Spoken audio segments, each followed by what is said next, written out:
I made a mistake. I built this bike almost entirely around looks. I used a bunch of components that I thought would highlight the paint job and really make this bike pop. And I think I succeeded. Except I didn't think about what this bike was. So it's time to go ride it and find out.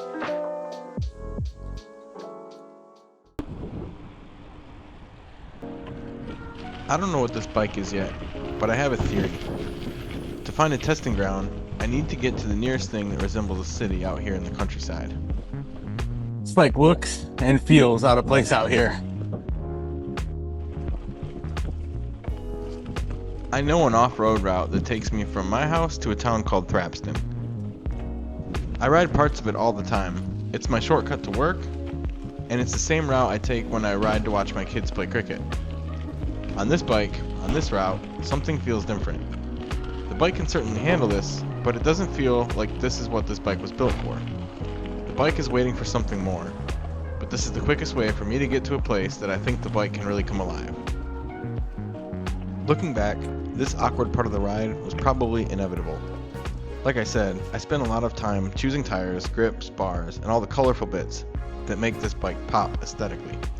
But choosing the parts and discovering what the bike is aren't always the same thing. Sometimes you don't find that out until you take the bike out of the stand and start riding it. Before we get too far into this ride, let's do a quick bike check and give you a closer look at what this thing is made of. Okay, bike check time. So yeah, tonight just trying to figure out what this bike is exactly. It is a Diamondback Outlook, so 90s mountain bike. I built this bike based on aesthetics and then only after decided to ask, what is this bike? So let's check out some of the components and see what we think. I think the handlebars look good, but they're kind of high. I think that's 70 millimeters of rise or so. I did stitch this thing together with a quill stem adapter that I scratched up pretty good and a really cheap stem from Amazon so that it could fit on these 31.8 millimeter bars. It does have V-brakes, which work pretty well actually.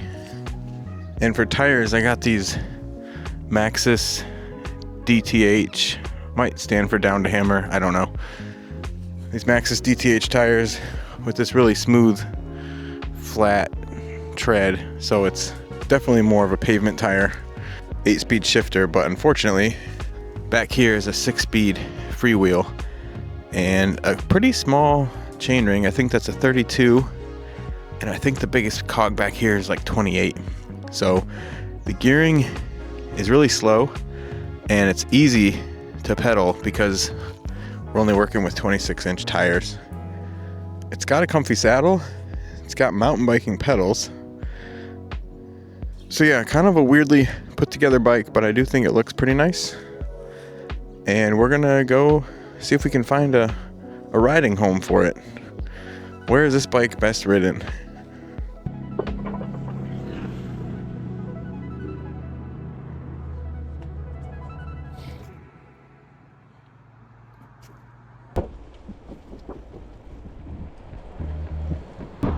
Once I got to town, I got my first clue about what this bike could be.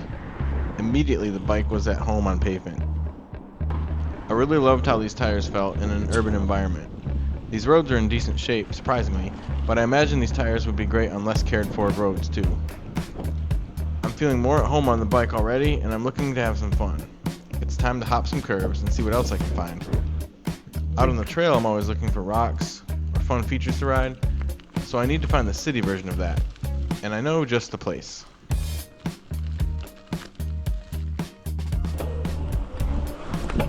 Quick disclaimer.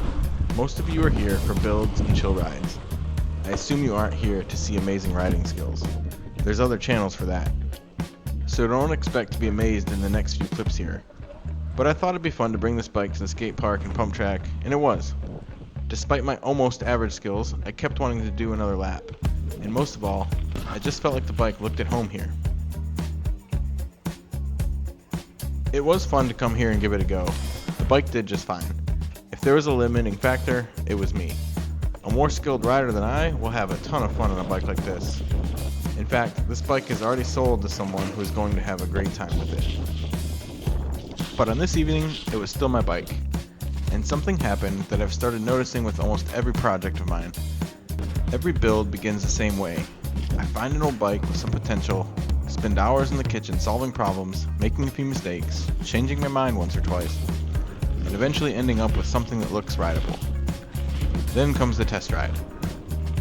Except at some point during the ride, it stops being a test. In this case, I came here thinking I'd do a lap or two just to see how the bike felt and make sure it didn't shake apart. Instead, I kept wanting one more lap, and then another. That's usually when I know the build is finished. Not because everything's perfect, but because I've stopped thinking about the bike altogether. I'm just riding it. If a bike is good enough to make me forget I'm supposed to be testing it, I'd call that mission accomplished. So far, the bike feels great on pavement, and it's playful enough to be fun at the pump track. But since I wasn't on a test ride anymore, it was time to go looking for other possibilities. I found this walking path that normally wouldn't catch my eye, but the ride put me in a mood to explore. This pedestrian bridge was no longer just for transit, because it included a set of stairs that looked fun to try.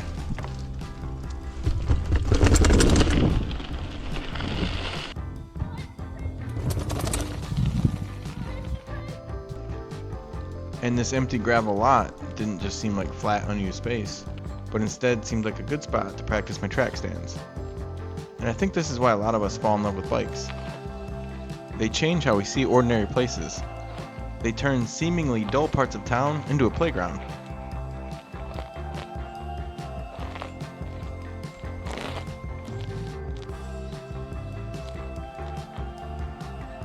I am getting better at this, but one thing that keeps tripping me up is American brakes and UK brakes are backwards.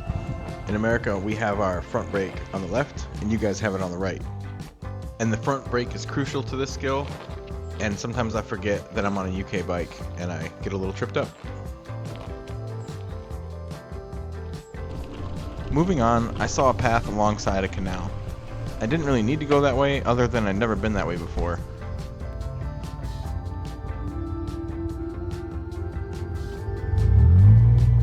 Then on the way back, I saw this path through the forest that looked worth checking out. At least for a little bit. I didn't go too far this time, but I'll be back to see where this goes for sure. And that's what bikes do. They bring out your curiosity, to wonder what's around the next corner or down the forest path. I need to get home soon, but I'm not done exploring. I found one feature that looked like a lot of fun, but sadly didn't ride it. I know I said bikes turn ordinary places into a playground, but not every passerby agrees. Better to come back some other time, maybe early in the morning.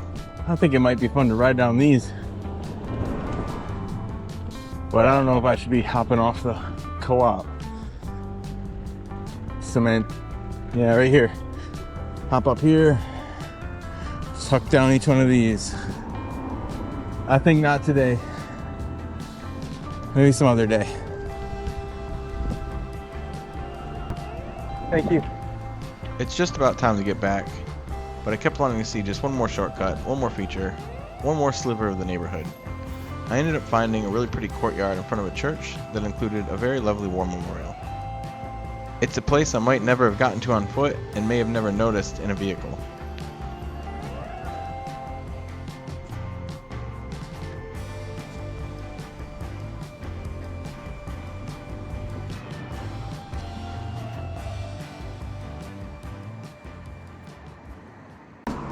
Okay, so what is this bike? To recap, it did get me from my house to Thrapston over a bumpy countryside route, but the bike really started to come alive in the city. It made me want to hop curbs and check out the pump track, and after that, I got caught up in exploring Thrapston. So what is it? I don't think it fits into a category most of us are familiar with. It's not a gravel or mountain bike, but it's not your traditional city commuter either. I think I accidentally built an urban explorer. It's slow and it's comfortable, and the bike doesn't want to make me improve my performance or ride faster. It just makes me want to see what's around the next corner or to find the next shortcut. So it's finally time to get going home, but I did make one more stop at my local pub to rehydrate.